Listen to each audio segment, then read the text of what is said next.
political power play is taking place in the Maldives. The opposition has decided to file a motion to impeach 4 senior government figures, including the Defence Minister and the Attorney General.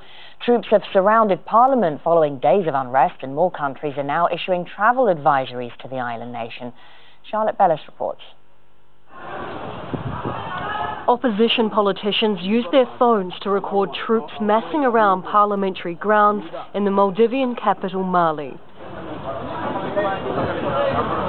The opposition met at Parliament and decided to file impeachment motions against the Defence Minister, Home Minister, Attorney General and Secretary General. They blame the government officials for failing to recognise a Supreme Court ruling that called for the retrial of 9 opposition politicians, including exiled former President Mohamed Nasheed. We were blocked by hundreds of military and police officers in riot gear, but somehow we managed to go in. Some of us, we climbed over the gates and then helped others to come in. Supreme Court judges also reinstated 12 MPs who were expelled for siding with the opposition. Opposition politicians say once Parliament returns, they will have the majority and can legally impeach President Yamin Abdul Gayoom.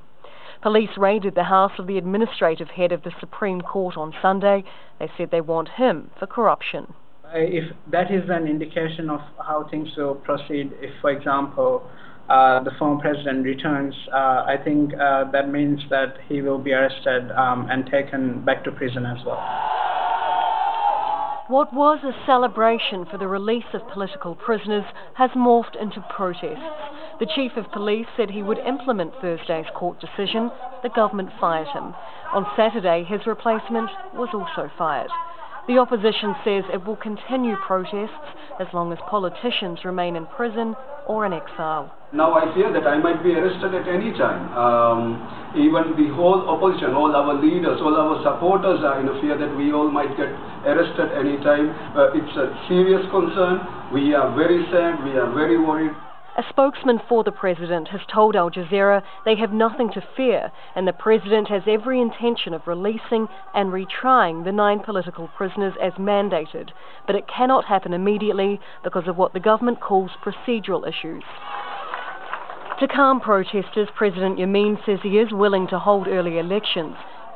His rival, former President Nasheed, called it ludicrous, tweeting from exile, "President Yamin must relent and leave now." But politics in the tourism hotspot is at a standstill. Parliament is in recess and was scheduled to reconvene on Monday. That has been postponed indefinitely. Charlotte Bellis, Aljazeera.